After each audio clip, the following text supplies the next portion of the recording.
ఆదిత్య ఓం బాగుంది, నాకు నామినేషన్ చాలా నచ్చింది. ఆదిత్య ఓం నచ్చింది. మా ఆఖరికి మనీ కూడా రీచ్ చేసిన పాయింట్ కూడా నాకు నచ్చింది, తెలుసా నీకు? ఎందుకంటే ఆఖరికని ఎందుకన్నారంటే మనీ గడికి పాయింట్లు లేవు ఎవరి మీద, ఒక్క పృథ్వీ మీద పాయింట్స్ లేవు. పృథ్వీ నువ్వు అగ్రెసివ్ గా ఆడటం వల్ల నాకేమన్నా ఒక విషయంలో చెప్పాలంటే నాకు రాత్రి చాలా హట్టింగ్ అయింది సోనియా ఆర్గ్యుమెంట్. అబ్బా, ఓవరాల్ గా సోనియా ఆర్గ్యుమెంట్ నామినేషన్ నాకు రెండు నచ్చలేదు. సోనియా నాబెల్ని ఆదిత్య ఓంని నామినేట్ చేయడం మీకు ఎలా అనిపిస్తుంది?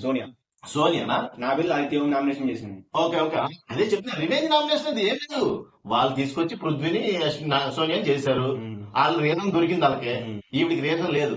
ఈవిడి రీజన్ లేక ఏమంటారు తెలుసా? మీరు ఆదిత్యని ఏమంటారు తెలుసా? చాలా దారుణమైన మాట అది. ఆదిత్య ఓం ఏమంటుంది, నువ్వు ఎలాగా 4 వారాలు ఉంటే చాలా అన్నావు కదా, 5వ వారం కూడా 4వ వారం కూడా వచ్చేసింది, ఇంకా నువ్వు వెళ్ళిపో, నువ్వు వెళ్ళిపో అంటే నువ్వెవరో చెప్పాలి కదా. నిన్ను ఖచ్చితంగా ఈ వీక్ లో పంపించకపోతే ఇక బిగ్ బాస్ చూడటం మానేస్తాను. నిజంగా చెప్తున్నా, నిన్ను బట్టి పంపాలి. నువ్వు ఎంత తెగించేసావంటే అంత చేసుకునే వాళ్ళు మాట్లాడినట్టు మాట్లాడుతున్నావు. అలా మాట్లాడొద్దు. ఆదిత్యం ఏమన్నావు? నామినేట్ చేయి, నీకు పాయింట్ ఉంటే నామినేట్ చేయి, నువ్వు రివెంజ్ నామినేట్ చేయకు. రివెంజ్ నామినేట్ చేసింది బ్రో. ఆదిత్య ఓం ఏమన్నాడని నీకు అక్కడ పాయింట్స్ నువ్వు వెనకాల ఉండి మరి నక్కనక్కలాగా ఆడావు కాబట్టి నిన్ను పాయింట్ దొరికింది ఆయనకి, నామినేట్ చేశాడు. నువ్వు పాయింట్ దొరకకుండా ఏంటి నువ్వు పెద్దగా ఆడట్లేదు. నీకు అక్కడ ప్రొటెక్ట్ చేసింది ఎవరు? కాంతారా టీం ప్రొటెక్ట్ చేసింది ఎవరు? ఆదిత్య ఓం తప్పితే అక్కడ మొగోడు ఎవరు లేడు. అబ్బాయి కూడా వెళ్ళి మెరగండి కాలు మీద కాలు వేసుకుని తుమ్మున్నాడు. అర్థమైందా? వీడు చూస్తేనేమో నబీల్ కూడా సంచాలకి అయ్యాడు. ఇంకా ఇద్దరు ఆడపుల్లులు ఆడుతున్నారు అక్కడ, ఆడపుల్లులు. వాళ్ళే మీరు ఎదుర్కోలేకపోయారు.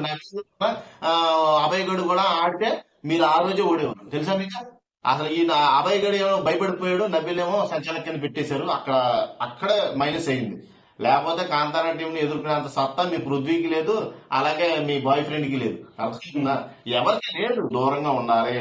నువ్వు దూరంగా లేకపోతే మీరంతా ఒక బ్యాచ్ అయిపోయారు. ఆల్రెడీ గ్రూప్ డిస్కషన్ యష్మి చెప్పింది, నువ్వు గ్రూప్ గేమ్ ఆడిపిస్తున్నావు, నీకు గ్రూప్ ఉంది, నువ్వు ఎప్పుడైనా మాతో కలిసి కూర్చున్నావా, మాతో కలిసి ఆడావా, మాతో కలిసి మాట్లాడావా, నీకు అన్నట్టుగా మాట్లాడింది. అది నువ్వు అర్థం చేసుకో. నువ్వు లా చదివావు కదా, లాజిక్ మాట్లాడడం కాదు, నువ్వు పాయింట్ అర్థం చేసుకో. నీకు అసలు బుర్ర ఉంటే, నీకు అంత తెలివే ఉంటే ఆదిత్యంని డైరెక్ట్ గా నువ్వేమన్నా ఎలుపు అంటావా? నువ్వెవరు చెప్పడానికే? నిన్ను పంపిస్తారు, కంగారు పడవు. నీకు రెడ్ కార్డు కూడా పడుతుంది. నువ్వు ఇదే బిహేవియర్ ఉంటే నీకు రెడ్ కార్డు, పృథ్వీ గడికి ఆడికి ఇంకో పెద్ద రెడ్ కార్డు పడుతుంది. మీ ఇద్దరికి పెద్ద రెడ్ కార్డులు. బిగ్ బాస్ కూడా నేను ఇదే రిక్వెస్ట్, పనికి మాలని బాగా సపోర్ట్ చేసి బాగా ఆడేవాళ్ళని మట్టికి నువ్వు చాలా అంటే చాలా దారుణంగా తీసి పడేస్తున్నావు. బాగా ఆడేవాళ్ళని సపోర్ట్ చేయాలని నా రిక్వెస్ట్ బిగ్ బాస్ కి. ఖచ్చితంగా ఈ రోజు 4th వీక్ జరిగిన నామినేషన్స్ లో అన్ఫేర్ నామినేషన్స్ అన్ని ఒక్కటే. నబీల్ కి పృథ్వీకి పడిన నామినేషన్ అన్ఫేర్ నామినేషన్.